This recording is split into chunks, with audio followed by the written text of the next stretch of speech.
Something you mentioned as well, something we have in common in that sense, the fact that you couldn't relax, you know? Mm-hmm. That's one of the things that troubled me for so long, you know, that I simply wasn't able, and there wasn't anything, you know, threatening or, I mean, anything at all in that sense around me. Many times I was at home, you know, the most comforting, peaceful, you know, safest place to be. Mm-hmm. And yet I couldn't relax. I was anxious and, you know, kind of losing it. Yeah.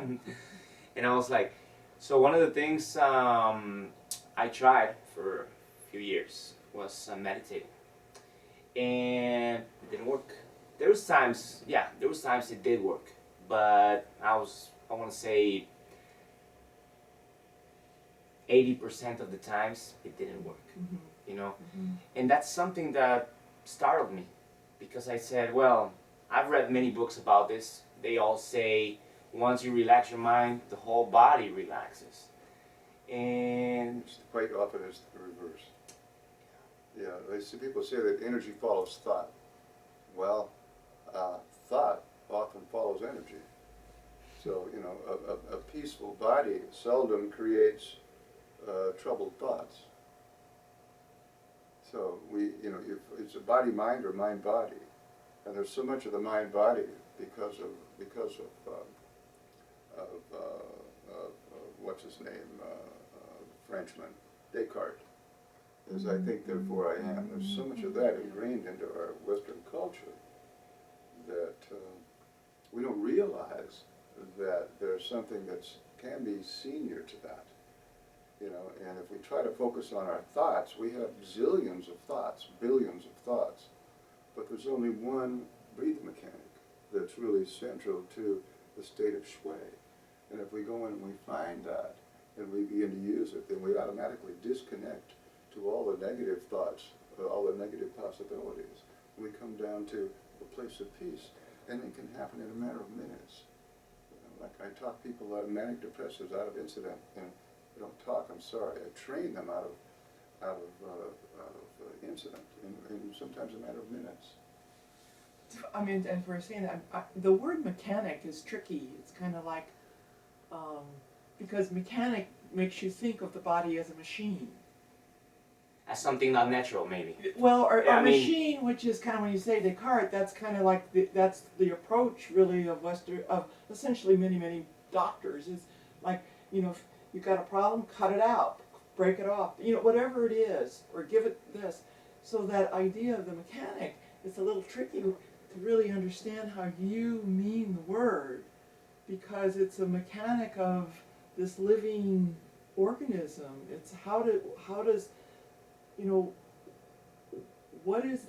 how does the heart, the lungs, what is that relationship with the diaphragm, you know, all of that is, it's a living body, but in much of our culture, they treat it as a machine, as if it doesn't have life in it or feelings, or, you know, it doesn't hold the whole. That's what I think is the So there's a new key word coming out called functional medicine. mm-hmm. So, yeah, I understand what you're saying, and the functional part of it is what's really happening. You know, you're observing the obvious. What's going on? What's going on with the mechanisms of the breathing? Mm-hmm. What's going on with its physicality? Where's the foundation? Mm-hmm. Where's the main part? Where's the easy part? Where's the difficult part? How do things get in the way of the easy part? In that sense, I'm comfortable with mechanics, but I understand what you're saying. So long as people don't get it mixed up with Western medicine, because it is the antithesis Yeah, of Western medicine. that's what I'm saying. It's like I was kind of saying it, just sort of the idea. People just don't turn it off because it's like that, because it's the complete opposite of that, really. You know. And I was thinking when you're saying that, Michael, like a functional. It's like from the time we're little, we're told to sit up straight or stand up straight or don't stoop. You know, all of those kinds of don'ts. But there's no understanding taught. And when I was on the machine in there just this last time, something came to me. It's like, as it's you know, doing the spine, it's like, wow, it's like children, the deepest information they need is to really learn about their bodies and not call it a science class, you know? I mean, it just ought to be a part of going to school is learning, you know, the body, and then as you come up, like how to understand emotion and feeling, and on all those aspects, children could just, it would change our lives. The child, it's been my observation and colleagues' observation that children lose their breathing by about age 10 or 11. Yeah. I think it gets habituated or traumatized or socialized out of us. There are certain ways that a child just reacts naturally and spontaneously, and of course, if that's not in sync with what the parent thinks the child ought to be doing, the child gets regimented, and there's a certain amount of tension or stiffness that develops over the years in that child, and so one of my close friends has two sons. His first one is now an accountant, and they checked him every moment in time. Everything that he did, they double-checked and approved or disapproved or whatever. He became an accountant. The second one, they just simply told him he was the greatest thing since Sitting Bull sat down, or since, you know, and that he could do anything he wanted to. Well, he actually put himself through college by playing the stock market and making enough money. You know, he's a stand-up comedian. He's got a family. He's a musician. He basically does what he wants to do, what he enjoys doing. And so here was this child who was raised in free, open, loving, you can do it, whatever you want to do, atmosphere. And the other one became probably a great accountant, but still it's rather limited in terms of the way he thinks and feels. Whereas the younger one is like, he's just out there doing his thing on his own terms, which is, I think, what we all want. We all want to live life on our own terms. I was thinking about, you know, the word the mechanical breathing function you were talking about, and I look at it kind of like the clockwork, you know, like the way, you know, all the machine works in harmony. And I mean, at least, I don't know, to me it's a pretty good definition, you know, to what an optimal pattern should be, you know. Mechanical, I mean, as in structured, as in, you know.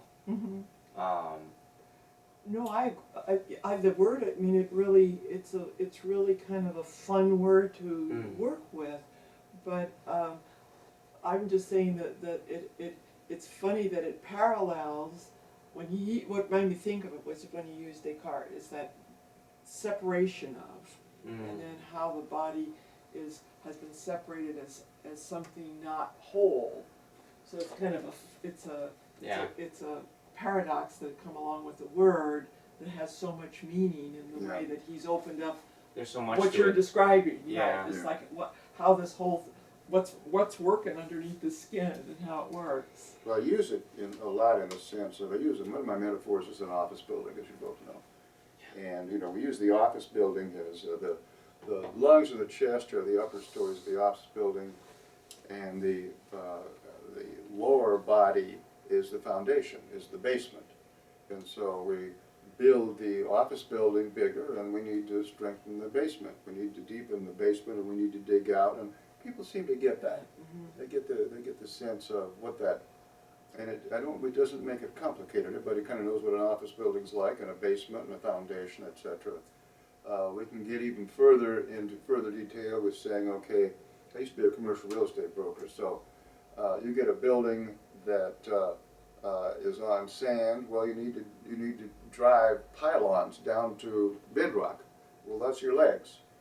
So your legs are now firmly implanted in bedrock. You know, build your house on a rock. So you're building your foundation on top of a rock, which is your legs being into the ground. So kind of people kind of get that, and so I just continue with the idea of the mechanics, but I'm very appreciative of your calling my attention to how that can be led into misunderstanding about maybe being in the dominant or either or kind of world. But it's really It's out there in the imagination, I think, so Yeah. it's just like to address it kind of takes something and opens it for us. yeah, we're dealing with mind-body. We're dealing with body-mind in my sense. I'm mostly focused with body-mind as opposed to mind-body. And yet we know energy follows thought in many, many ways. It's just a huge challenge in often to get your thoughts right. You know, and even when your thoughts are right, there's a hidden agenda with your body that is totally opposed to that.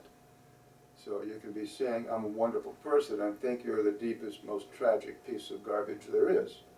You know, so you have to feel it.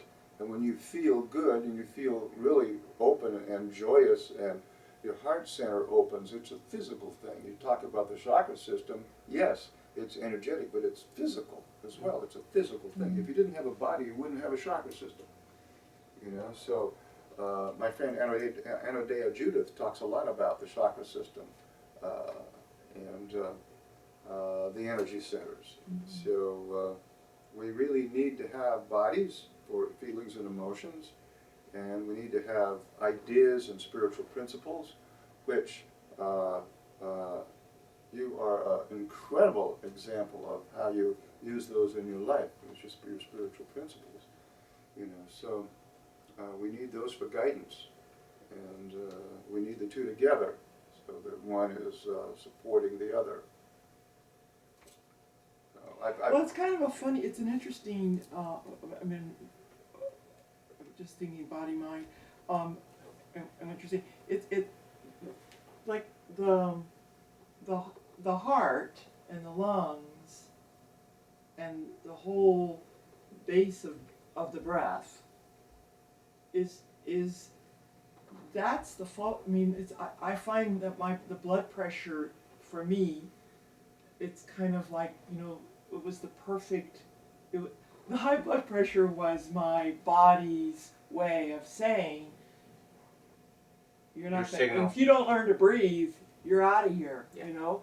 But it's, the breathing is the heart. So the initial working with doctors, and, you know, I use allopathic medicine or Western, is something's wrong with your heart, or something's wrong with the arteries, or you've got whatever all that is. And then when it really comes home here, it's the heart in its both its body and its spiritual soul wholeness that was dis-ease, was ill at ease. It was like an invisible wound, because all of the EKGs, everything, the blood work, it all came out, whatever, functional, you know, there was nothing wrong physically that they could see. This is what I hear a lot. I've been checked out on everything. So my mantra is, if everything checks out and you still have a problem, you'd better look at your breathing. Yeah, exactly. Because it's totally overlooked. It's not taught in medical schools. You can't patent it. If you could patent it, there'd be junk mail and science all over the road Right. about it. But you can't do that. So business and research has largely overlooked it. And pulmonology has for many years said you can't change it. And that's absolute nonsense. Mm-hmm. You can change the breathing big time. You can ask any opera singer about how they develop their breathing. Yeah. But you can very much change it. So we work with singers, and we work with speaking people that want to speak better, or speak at all. So yeah, it's just, I hear that a lot. And so we're getting people more in touch with the fact that breathing's a big deal. Breathing needs to be, in fact, what's his name? Sheldon Handler is a MD, PhD, said that breathing is the first place, not the last place one should investigate when any evidence of disordered energy presents itself. Mm-hmm. It's the first place, not the last place, because quite often the change can be done very quickly, it can be done very easily. And other times, if it's been set in cement for a while, you know, it takes a mechanic. Yeah. You know, Yeah. take somebody like me. Yeah. Anything any more about that?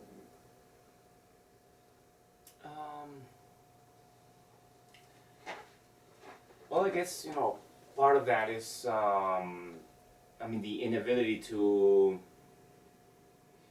research on breathing, you know, as you know, because it's so little known. I guess there's a lot of people out there that are experiencing all kinds of symptoms that seem to come out of nowhere, and they don't know what to do about them. And just like me, you know, I suspected there was something wrong, but didn't know how, why, what, when, you know. And I mean, I guess it's a great path to be in, you know.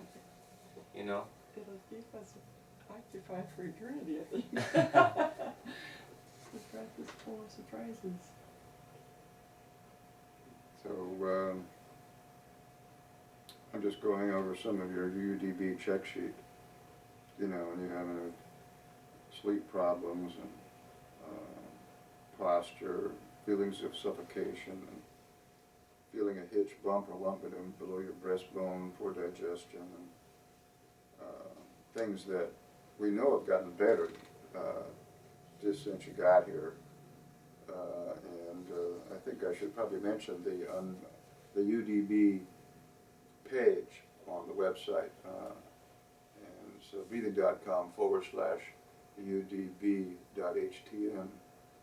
And it basically brings people more in touch with things that they had not considered about breathing that are significantly related or directly related.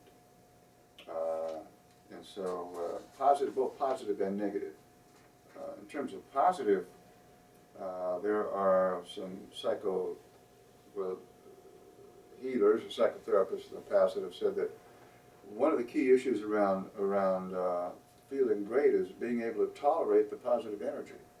A lot of people can't tolerate positive energy. They can spend a lifetime of malaise and feeling in pain in about 10 seconds of ecstasy. That's it. They just shut down. It's just they can't tolerate it. They can't hold it in their body. And so there was one fellow that said, you know, what you want to do is turn up your energy thermostat. So that's what we're doing. In one sense with the breathing is we're increasing a person's energy thermostat, or their thermostat of being able to tolerate their energy, to be able to just be with the feelings of joy and ecstasy and happiness, and of course still be able to feel sadness and anger and frustration, but not live there. You know, and the more we're able to slowly be more comfortable with feeling good with the buzzing, tingling, streaming, breeze-like sensations in our body, then the more we can come from there. And we can just, like Tai Han says, you know, breathe and smile. Breathe and smile.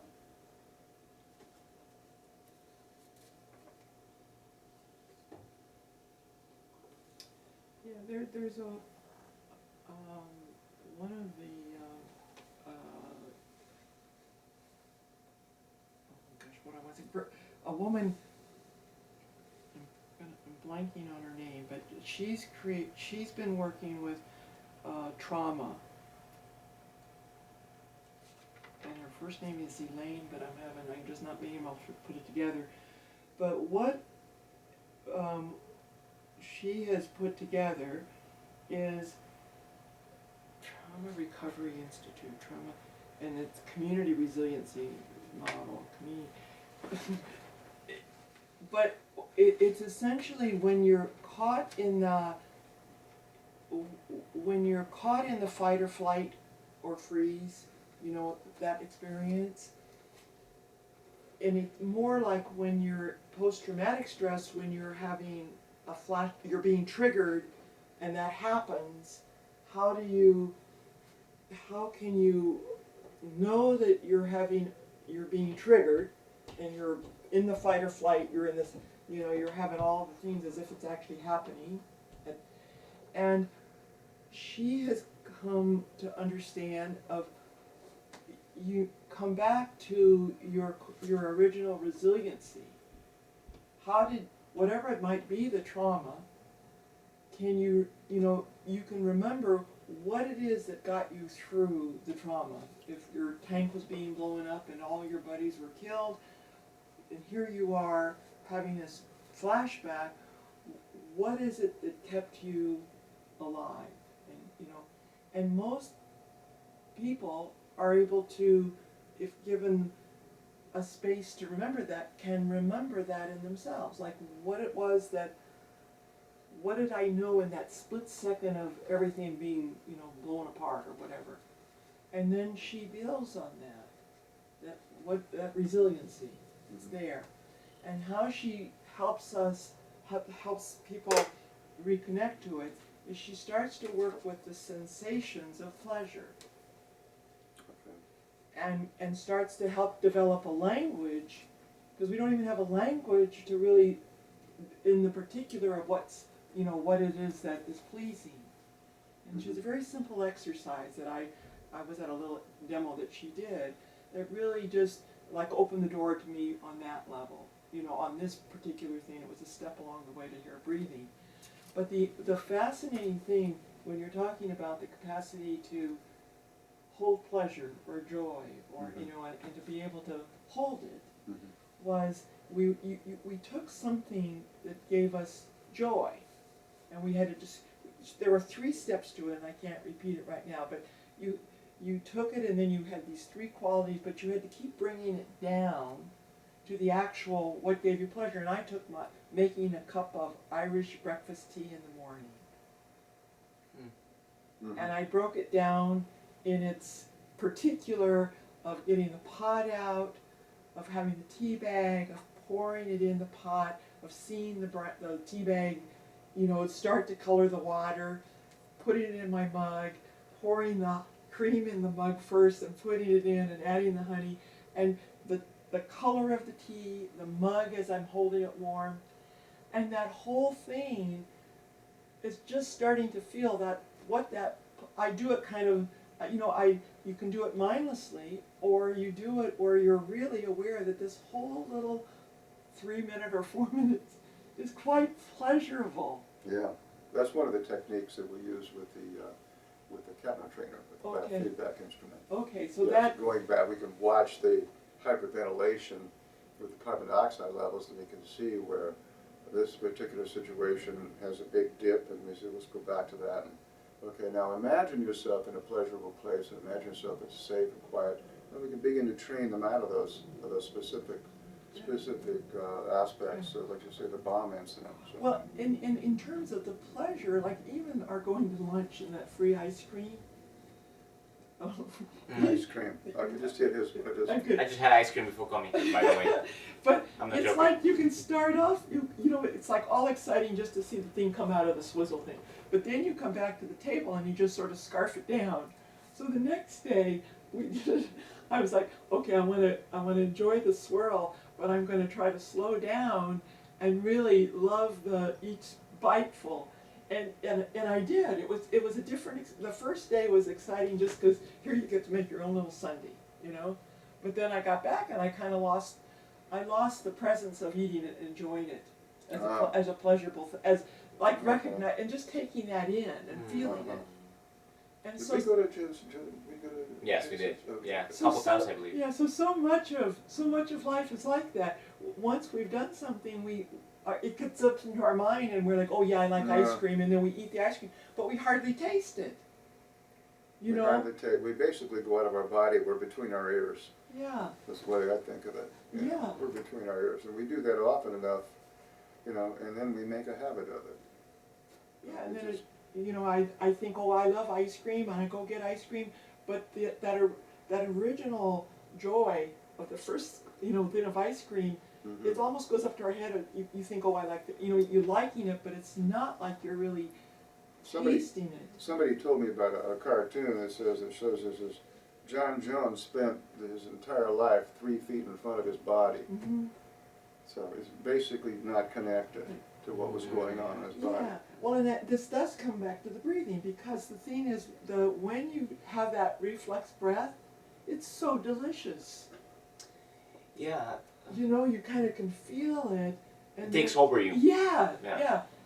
And to kind of come and start, I've had them in my life, but I didn't really appreciate the wholeness of it. So that's one of the, I think that people have that's exciting about the work, is to help people just start to notice that they don't have a breath, or they have a breath, and how do we restore it, and how can it be restored? You know? Distorted in so many Yeah. different ways. I mean, like over breathing, or actually under breathing, breath holding. I mean, upper chest breathing. I mean, there's so many ways in which you can affect or distort Yeah. or unbalance your breathing. It's not only one. Exactly. You had that yesterday, the thing with the biofeedback. There's a list of like daily activities that are stressful.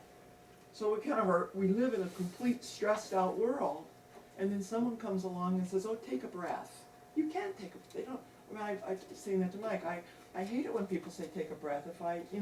You can't. Take a deep breath. You can't take a breath You know, when it's locked like that. It's interesting. It's easy for someone to say because they're outside of you. It's like someone said, someone was telling me about this. Like, hey, I was feeling really sad. I was feeling so down, and then someone came along and told me, hey, cheer up. And then look, I'm good now. Yeah, right. Right. It doesn't Yeah. happen like that. There's no Yeah. magic wand to actually, boom, do that. My father just committed suicide, and this guy's going to tell me to feel good. Hey, no problem. He's happy, whatever. Yeah, and that's all of a sudden going to heal my anger, my grief and trauma. No, but on that note, we find that most negative emotion can be handled, be resolved by breathing through it. Mm-hmm. Breathing through it. The key is taking long enough and breathing properly, because if we try to breathe through it improperly, it's going to make it worse. So long enough, and I could mean days and weeks and months even. We've got some pretty traumatic situations out there, and so if it's done properly long enough, then there's a good chance that one can breathe through the majority of negative emotions, regardless how bad they are. It just has to be done properly and long enough. That's the key, properly and long enough. So, as you said before, like breathing through negative emotions and walking calmly through the gates of hell, in your own words. Mm-hmm.